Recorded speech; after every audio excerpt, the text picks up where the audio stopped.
Welcome to the China Desk Podcast, presented by the Federal Newswire, with your host, Steve Yates.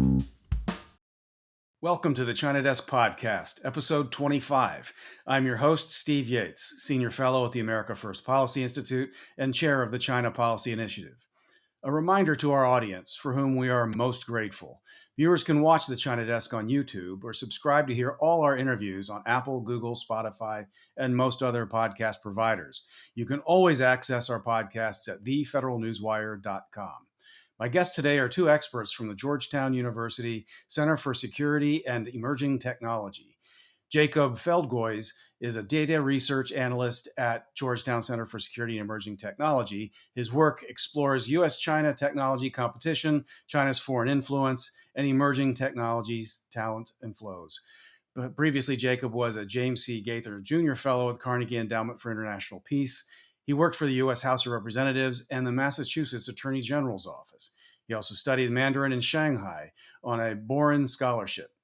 Jacob holds a BS in Policy and Management with an additional major in Science, Technology, and Public Policy and a minor in Chinese Studies from Carnegie Mellon University.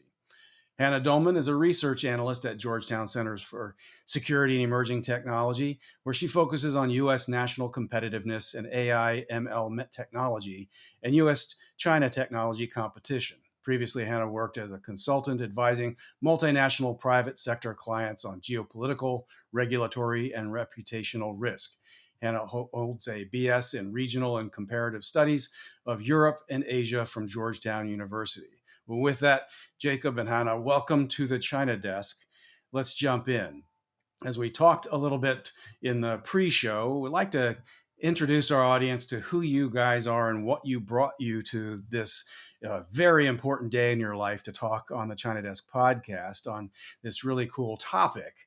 But Hanna, why don't we start with you? Did you, at that famous third grade question, say, hey, when I grow up, I'm going to go work at this kind of a center at Georgetown University talking about technology in the world? It's funny, Steve. I guess not third grade, but my interest, at least in China, really started in fifth grade.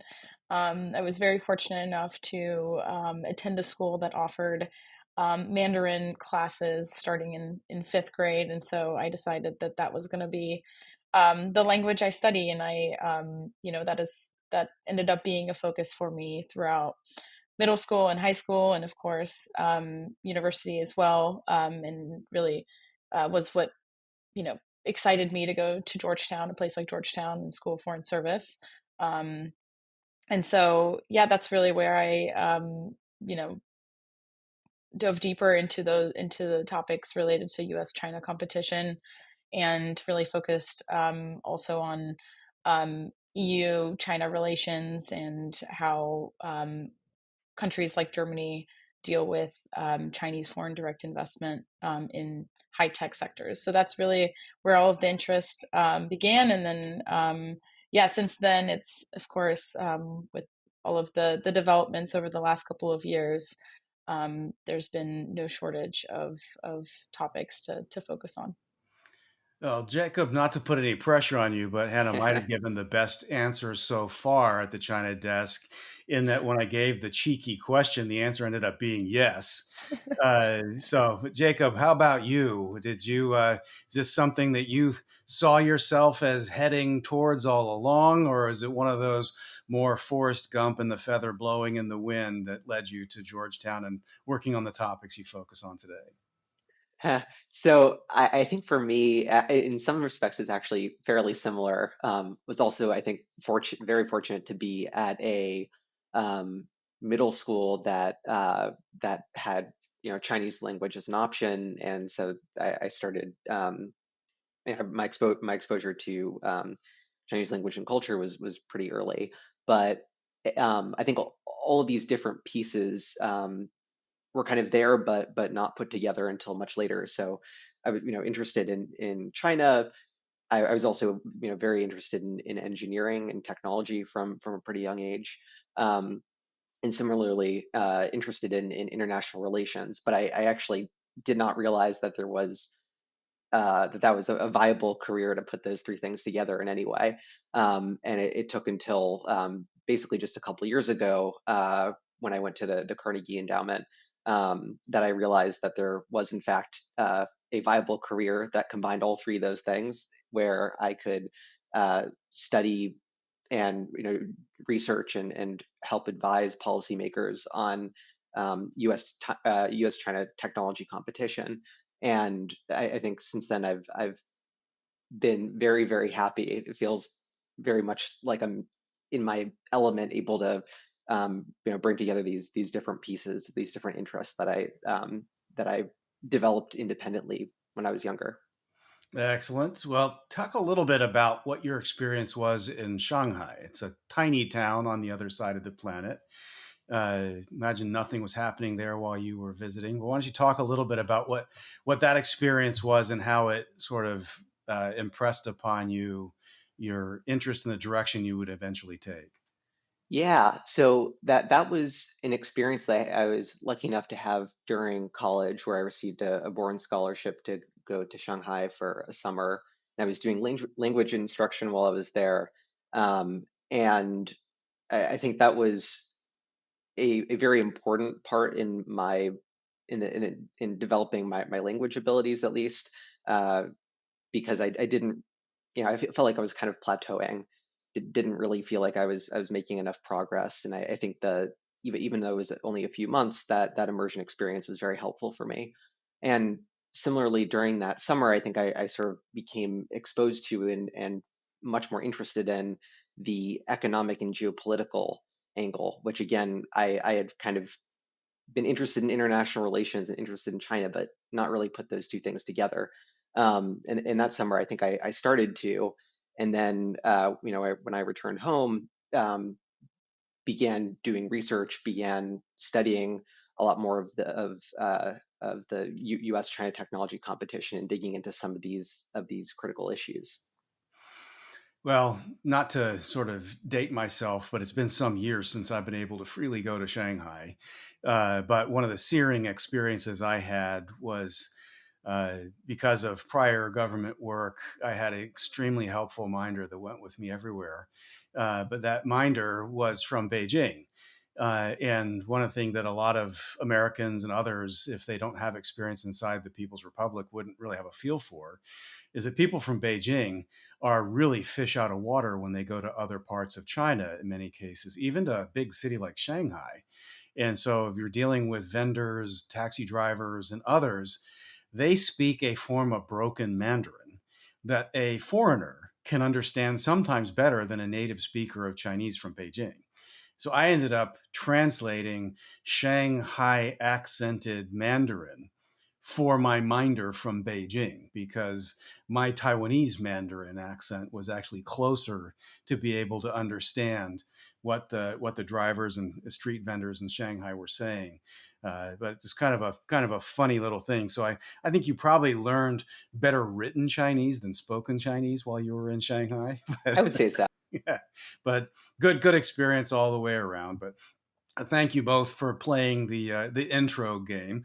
But one part of the intro we haven't really covered that I would really like it if you took a swing at is talk a little bit about what the Center for Security and Emerging Technology is and what it does. You both work in a particular part of that center, but you don't cover all the lines of research that are there. Hannah, why don't you do a little bit of the intro of your center and your colleagues? Yeah, absolutely. So, um, you know, uh, our full name, the Center for Security and Emerging Technology, or CSET for short.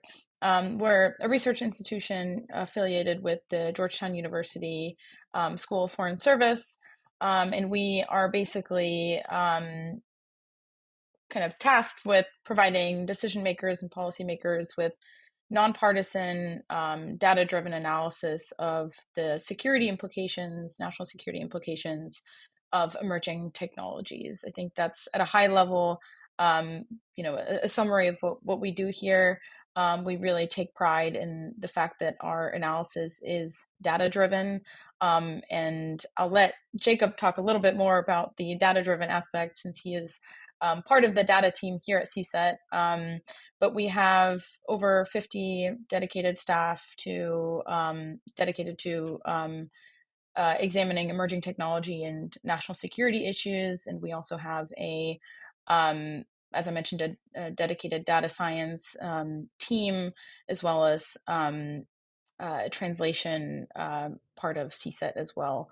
Our lines of research, we have a couple. So we're both part of the compete line of research, which really deals with U.S. national competitiveness, U.S. China tech competition, both on the protect side.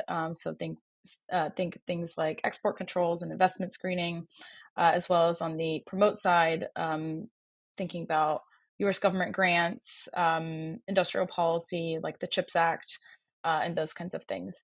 And then we have, I'll let Jacob talk a little bit more about this as well, the workforce team.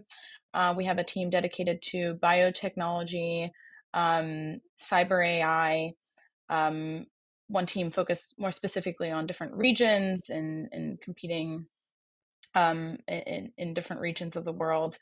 Then we have an AI applications team focused more specifically on AI standards and testing and safety, as well as that was the assessment team, I apologize. And the applications team is more focused on the kind of applications of emerging technology in military context, more specifically.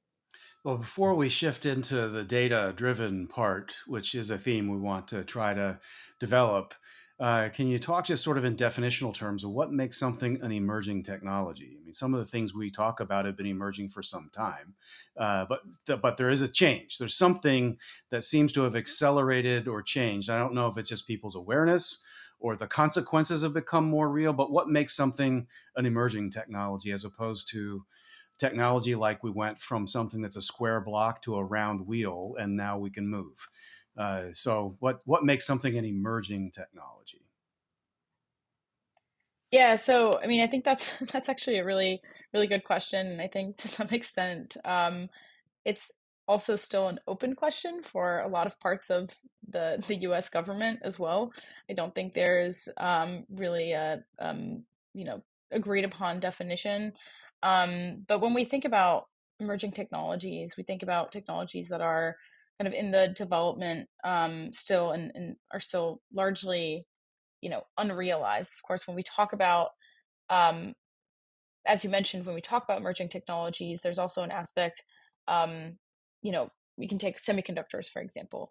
To some extent, semiconductors are a foundational technology, right? We have commodity chips and chips that, we use in everyday applications. But then we think about the development of chips and the direction that, AI chips are moving in and the industry as a whole. And so to some extent, it's still also, you could argue, an emerging area. But I think that's really, it's still kind of an open question, and it changes over time, of course. It's AI especially is such a fast moving space right now, and even within AI, there are so many different areas that are developing quickly and are still emerging. And so I know that's probably not the most satisfying answer. It's a helpful start. I was never a student at Georgetown, and they've never asked for my advice. But my answer to the question is anything that can provide super profits or super problems. That's an emerging technology. So, but that's just me. You can't build a center around what I think. But Jacob, why don't you run a little bit with plowing the field on what data-driven parts of this analysis what that really means. I mean, that sounds like a road to go to sleep with boredom, but actually the data-driven stuff is running the world right now. That's actually exciting. Should get us awake. Yeah, no, 100%. I think the most exciting analysis, in my opinion, and I'm admittedly biased as someone who spends a lot of time looking at and analyzing data, but I always find that to be the most exciting direction for policy analysis, because it helps provide us with new information to inform the critical decisions of policymakers. And that's something I think that our the founders of CSET recognized, and when they set up the organization, that there was an opportunity here to put together an organization that not only tries to advise on critical and emerging technologies, but do so using new data.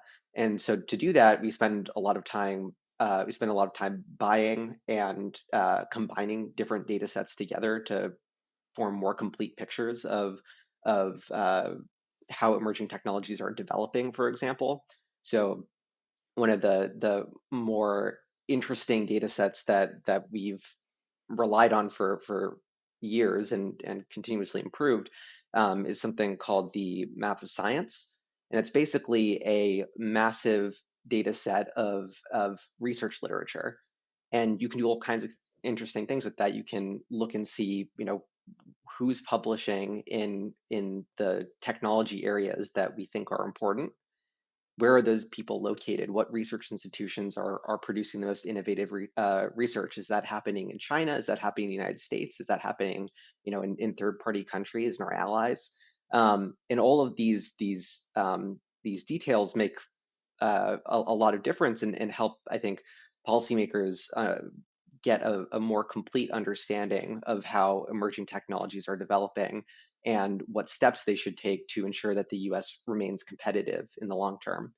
And so to enable all of this work, we have, as Hanna mentioned, a data team with a number of full-time data scientists and a machine learning engineer. So in some cases, we're actually applying emerging technologies to solve policy problems about emerging technologies. It gets a little bit meta.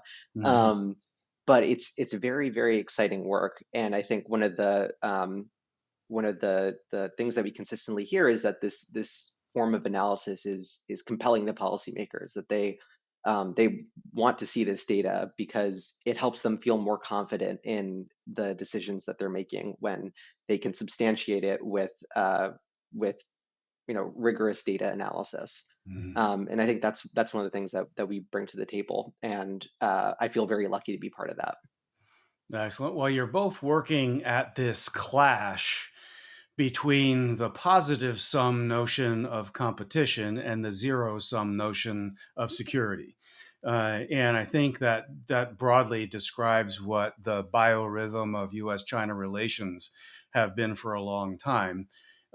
In my assessment, and kind of one of the themes of the China desk is looking at what has changed, especially in recent years, because at least from my sense of things, the China and the U.S. China relationship that was formed in the opening periods of Nixon through Carter and Reagan is different from the U.S. China period that was the post-Tiananmen Square massacre and Jiang Zemin's effort to rewarm relations through the boom of the internet and the first tech boom in the stock market. And we had, the war on terror that was kind of a pause in some ways. We had what was called a trade war in previous administration. Maybe it was, maybe it wasn't, but at the very least, some things began to change. And we had the COVID experience, which has changed some things. But on net, it sure does seem like, using politics as a broad term, not the partisan way, the political and policy sensitivities about U.S. China interaction have increased, I think, rather significantly, and in a bipartisan way, and also in a popular way. The awareness of the American consumer may not be perfect in everywhere, but it's more active now than it's been. I assume that shareholders in companies are a little bit more vocal and sensitive too. So with that kind of buildup, we've talked about what the center is. It sure seems like it was made for grappling with this kind of intersection. From each of your points of view, What do you think are the key things that have changed, whether they're for the better, for the worse, or just have made things different now than they would have been if we'd have tried to tackle this question 10 years ago? It could just be the base technology itself has changed, or it's the environment in which the technology is being developed, transported, what have you. But basically, what's the delta here? Hannah, you want to jump first? Yeah, I mean, I think you've already pointed to, I think, some of the key events in recent history that have really shifted um, the U.S. China relationship. I think the trade conflict, if you will, and the pandemic certainly played a big role in that, in shifting that, the relationship and the Trump administration's policy towards China. And I think in a lot of ways that policy has been continued through the Biden administration. And as you mentioned, it has turned out to be a quite a bipartisan issue.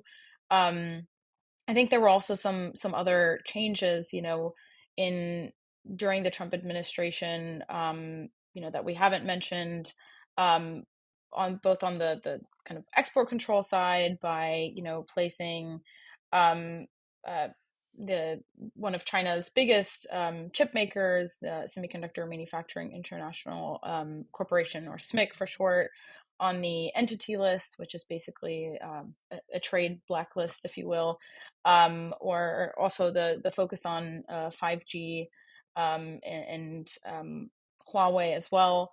All of that has, I think was really kind of the impetus or the start for the change that we are, still continuing to see today. And then, of course, um, during the Biden administration, I think one of the biggest um, uh, turning points or indicators of this change was the speech by Jake Sullivan in, I believe it was the fall of last year of 2022.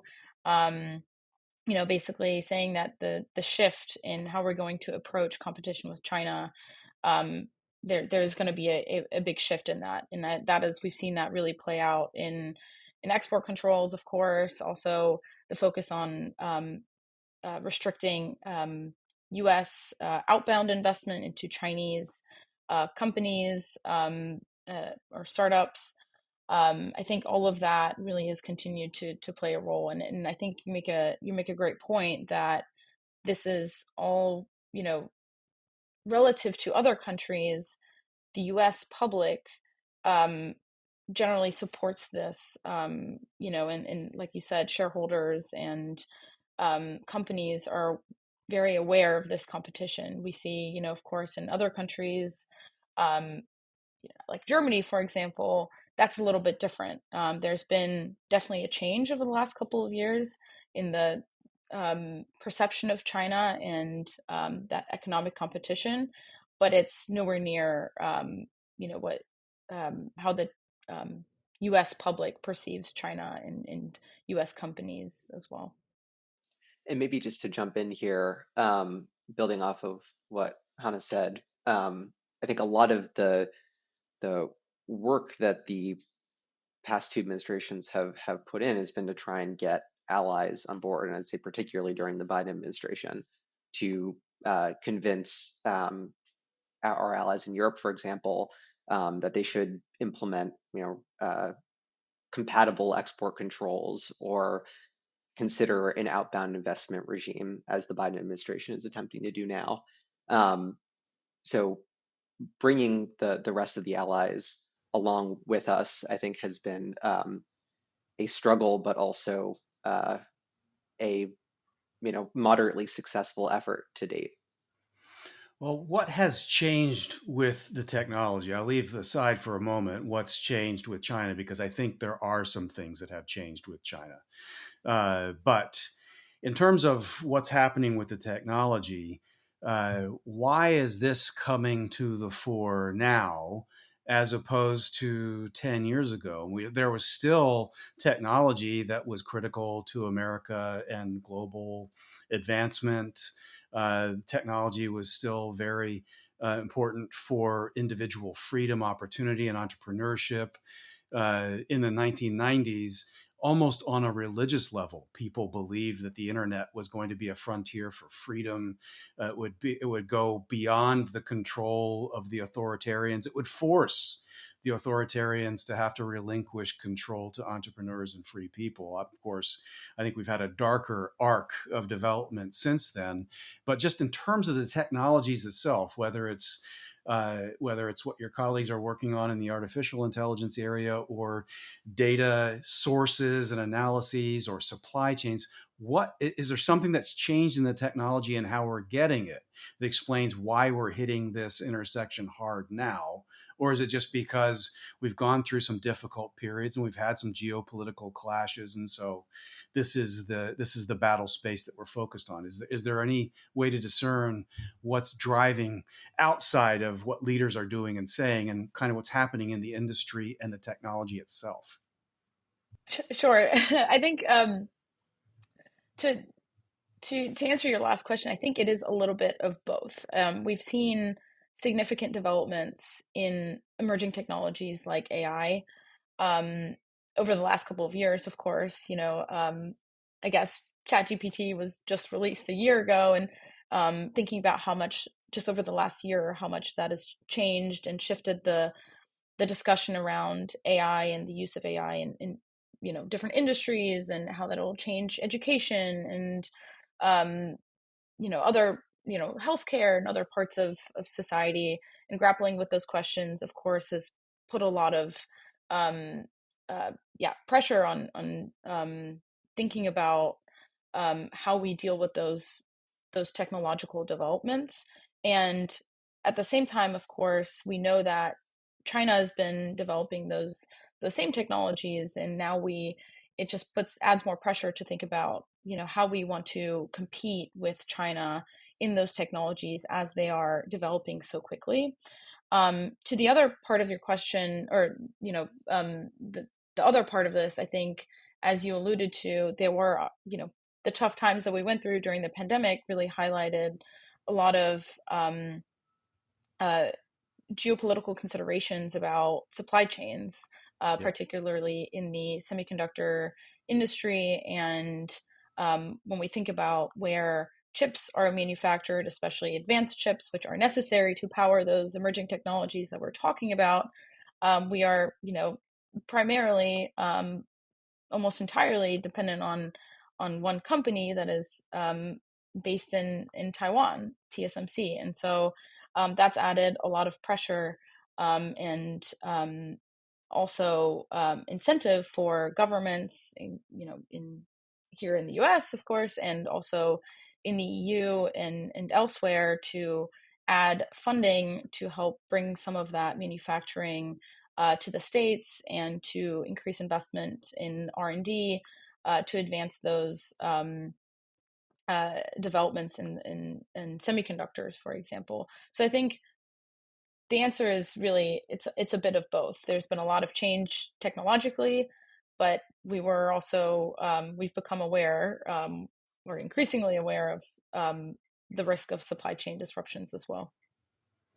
Mm-hmm. And I think as the public perception of the threat has increased, or the risks has increased, policymakers, particularly in Congress, have been willing to legislate additional authorities, additional funding in some cases, and also additional authorities to deal with some of the risks that they're worried about.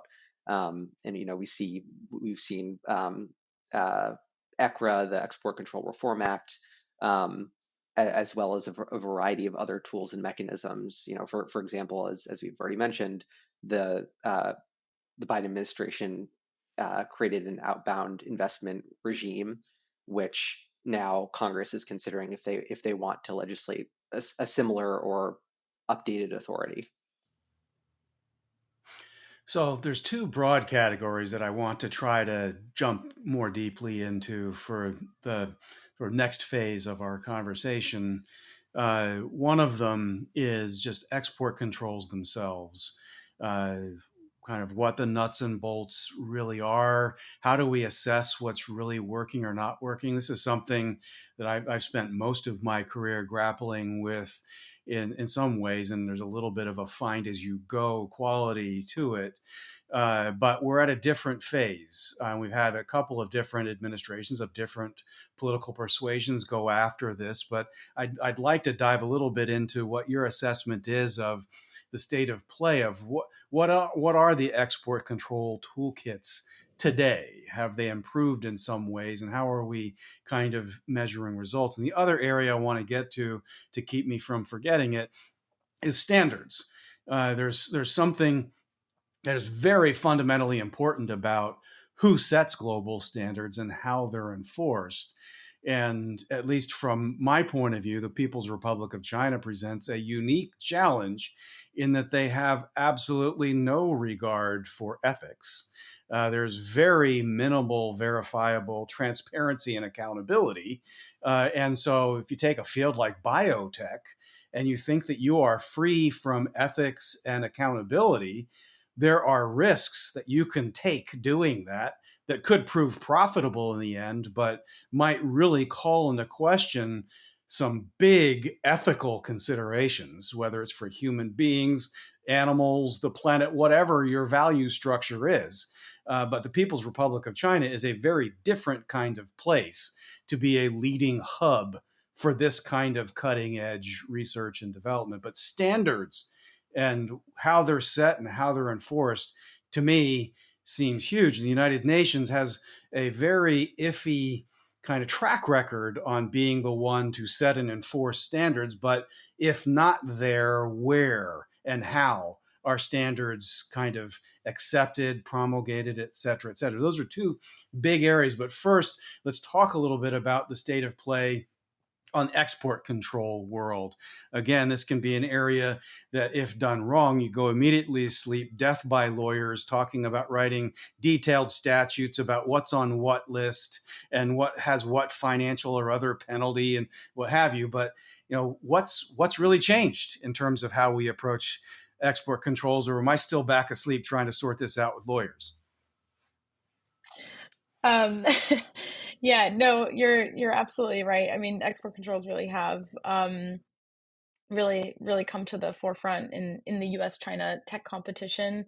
I think um, it really boils down to export controls are about uh, protecting U.S. technologies from basically getting into the wrong hands. And I think there are always two things that are important to mention when we talk about export controls, and the effectiveness of export controls. There is something about just inherently about export controls um, that makes it, a very, kind of a difficult tool. On one hand, the Commerce Department is tasked with kind of the um, economic, success and growth of the United States and growing that. But the Bureau of Industry and Security is tasked with really restricting those exports of key technologies. And so you're dealing with kind of balancing the national security considerations of exports with the economic considerations for US companies and the US economy.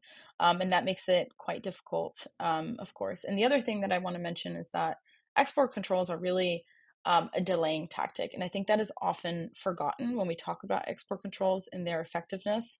Um, we cannot expect that when we implement export controls that on let's say restricting exports of advanced chips, for example, that export controls will entirely be able to prevent um, those advanced chips getting into the hands of um, the companies or countries that we are trying to restrict exports to.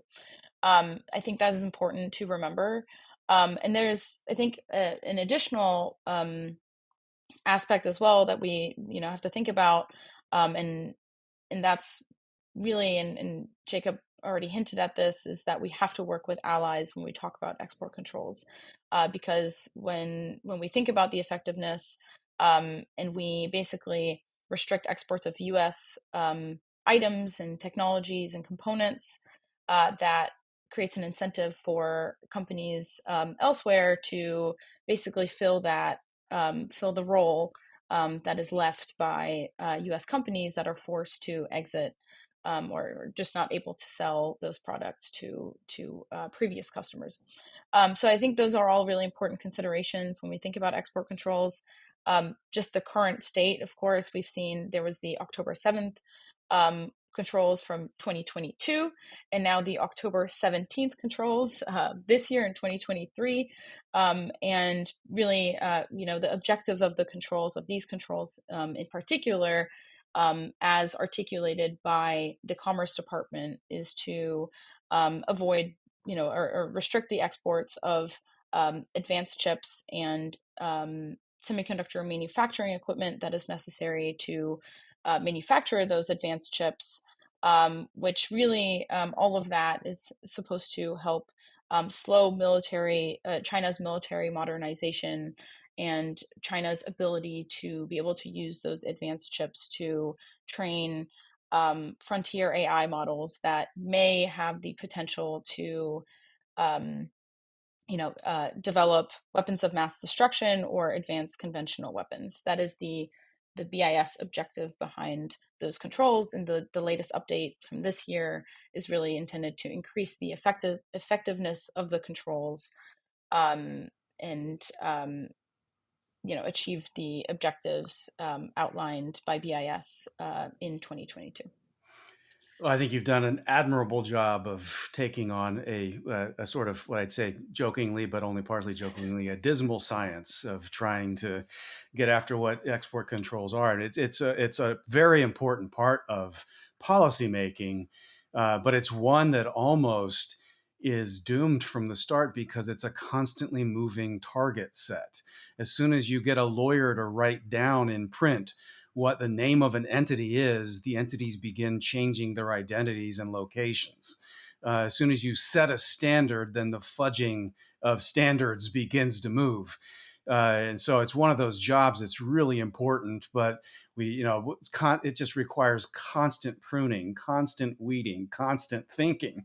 And so I feel for the people that have to work in the space. Very, very important. But Jacob, how about you take a swing at the export control challenge also, and what our state of play is on it? Yeah, I think Hanna did an excellent job laying out the state of play. I want to touch on two things. First, I think it's important to think about where we started. This tool set was not designed for the types of problems that it's now been applied to. And what I mean by that is that export controls, since the 90s, have been focused on, traditionally have been focused on non-proliferation objectives, preventing the export of items that are particularly needed for weapons of mass destruction, Yes, and nuclear nuclear missiles in weapons. space. Exactly. And now they're being applied to a whole new set of problems that are focused on dual use goods that can be, goods that can either be used for military or commercial applications. And in many cases, the goods that are now being added to these control lists they're not modified for military use. The same GPU, graphics processing unit, can be used to train a machine learning algorithm for the Chinese military or for a completely commercial company.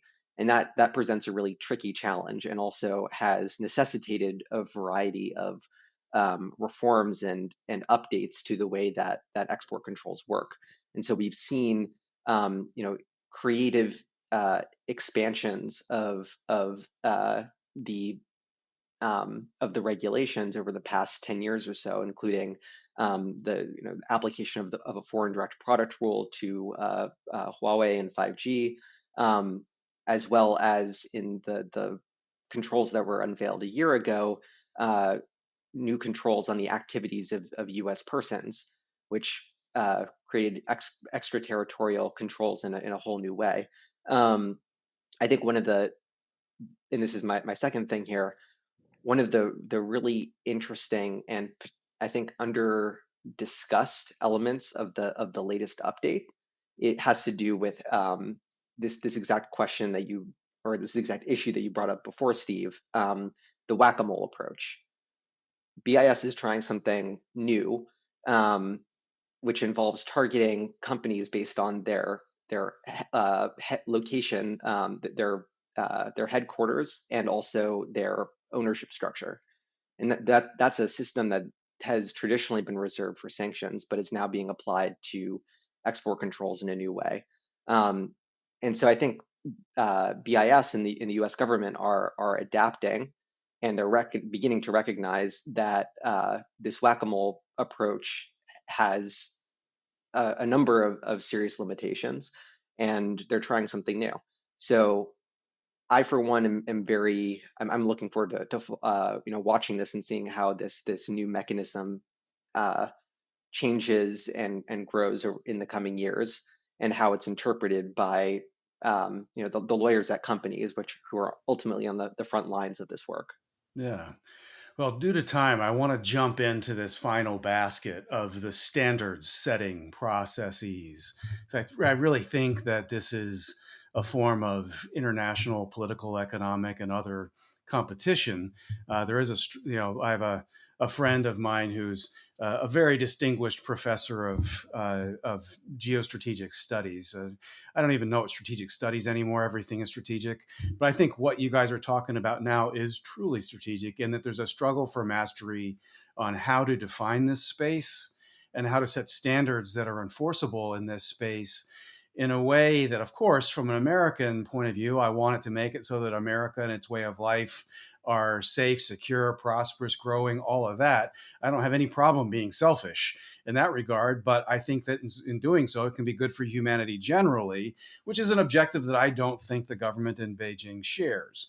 You don't have to agree or disagree with my august judgment on that government and their disposition, but I think at the very least, if we look at how technology has developed in China, how it's been implemented in China, everything from facial recognition technology to applications of artificial intelligence, they have proven that this can be used in ways to monitor, control, and harm people, and also be used in ways that might make your life easier to the point you have no brains left. But we definitely have this struggle for what are the standards, how do we make them, and how do we enforce them? Jacob, do you want to take the first swing on that, and then we'll turn to Hanna? Yeah, absolutely. So I think it's first important to make sure that we are on the same page about what we're talking about, because there are different types of standards, and there are kind of ethical standards that That's what I would lead. Right. Yeah. So I'd say ethical standards. Those are a little bit less my expertise personally. I think they're incredibly important. I think there's obviously there's been a lot of international movement over the past couple months, or even really just the past month, in trying to set ethical standards on emerging technologies, particularly AI. We saw this, large summit in the UK, something called the Bletchley Declaration.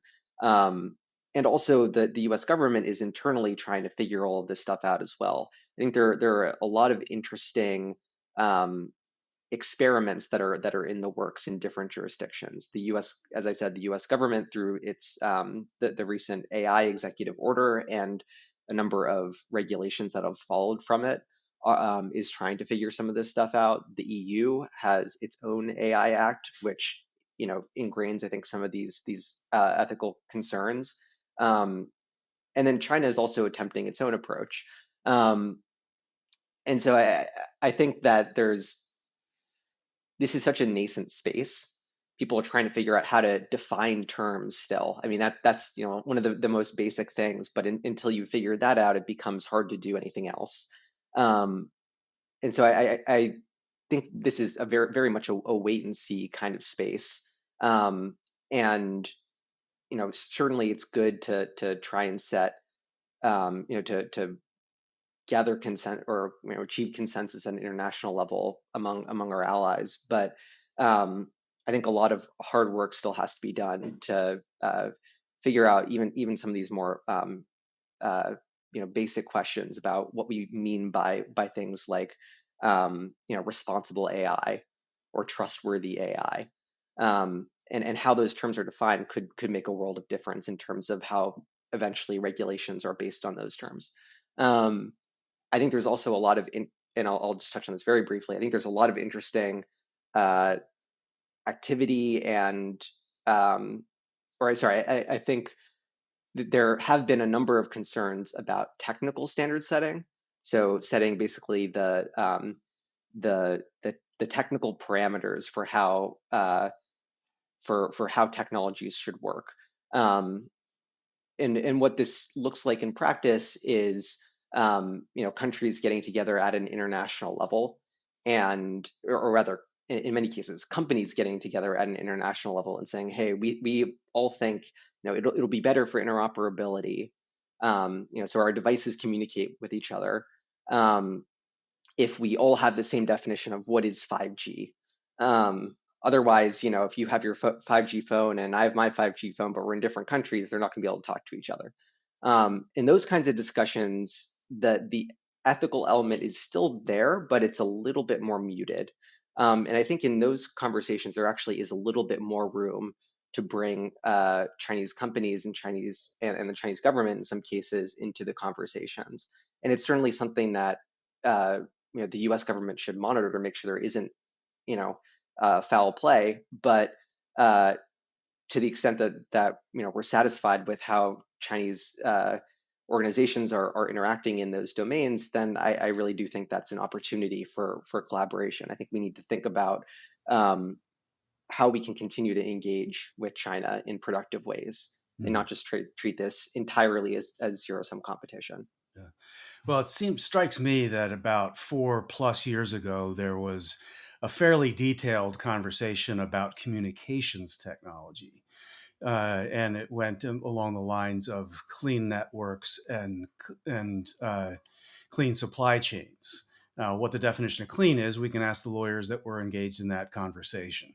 But it seems like that's at least a starting point for where and how to have this conversation. I don't think that was ever fully resolved. There was some movement among allies, among intelligence services, and others about what is a clean network and what is a clean supply chain. And that could be ethical, that could be technical. But Hanna, what would you add to this discussion about this challenge of the standards, how they're set and how they're enforced?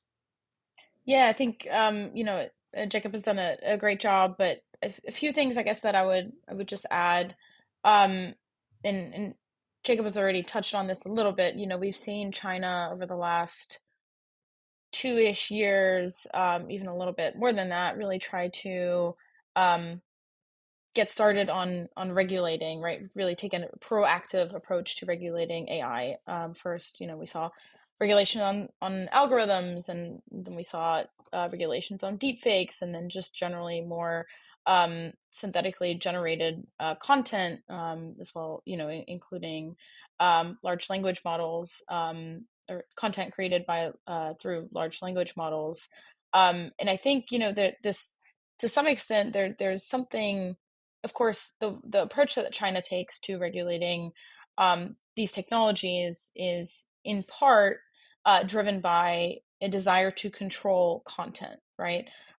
Which is different than the intention of controlling AI here in the United States or in allied countries. And so I think for that reason, it is really important that the United States works with allies that have like-minded countries that also have really a kind of a human rights oriented approach to AI regulation, and so not to really allow China to take advantage of that early mover advantage in standard setting in terms of AI regulation. At the same time, I will say, this is just to add on to what Jacob said, I think there is also some room for learning from what China is doing. Not all of it is intended to um, censor content and whatnot. I think there are things that we can watch and learn from the approach that China is taking in regulating these technologies and seeing technically what works, what doesn't work, what hinders innovation, what doesn't. I think those are all things that we need to be watching carefully. And and like I said, we here in the U.S. and in the EU and other with other like-minded countries need to work together to grapple how to limit the risks of emerging technologies like AI. Well, I want to thank you, Jacob and Hanna, for engaging today's conversation and illuminating a topic that not everyone dives deeply into every single day, but it really touches on everyone's life, whether they know it or not. So really want to thank you for that. For the audience members who want to follow you and your work and your center, where should they go to track your commentary, analysis, and the work that you're doing? Hanna? You can follow CSET generally on Twitter and LinkedIn, as well as Threads at CSET Georgetown. And you can also follow my work by subscribing to CSET's newsletters, as well as my LinkedIn at Hanna Dohmen, as well as my Twitter. And I guess we will just briefly, plug some work that we will have coming out. If you are still interested, even after this conversation, in learning more about the export controls that came out, you can check out our CSET website for a forthcoming blog post that is basically an explainer. And so we hope that that will keep the export control space interesting and not too boring. But yeah, be on the lookout for that. Excellent. And Jacob, where should folks go to track your lines of work? So similar situation. I'm on Twitter.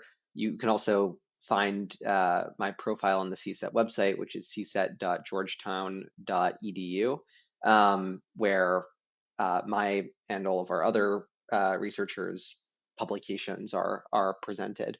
And as Hanna said, we have a blog post forthcoming on the new export controls, which is very exciting, and we'll hopefully put some new data to how they're actually going to impact the industry. And also, Hanna, I think you might want to plug your recently published report. Yes, we also have a actually today published report called Spurring Science, which basically looks at U.S. government grant activity in AI. And we find that, just at a high level, basically find that companies play a much bigger role in U.S. government grants in AI, in the AI space, than companies do in other areas. And the Department of Defense appears to prioritize that funding in particular. But check out the CSAT website for the publication. Excellent. Well, we'll definitely be following your work and look forward to continuing the conversation. For our audience, we want to thank you for tuning in. If you enjoyed today's China Desk conversation, please tell your friends and consider subscribing on YouTube or your preferred podcast platform. And a special thank you to Jacob and Hanna for sharing their perspectives. Until next time, I'm Steve Yates, your host here at the China Desk. Thank you for listening to the China Desk podcast, presented by the Federal Newswire and hosted by Steve Yates. Check out the Federal Newswire's family of websites, as well as their social media stream.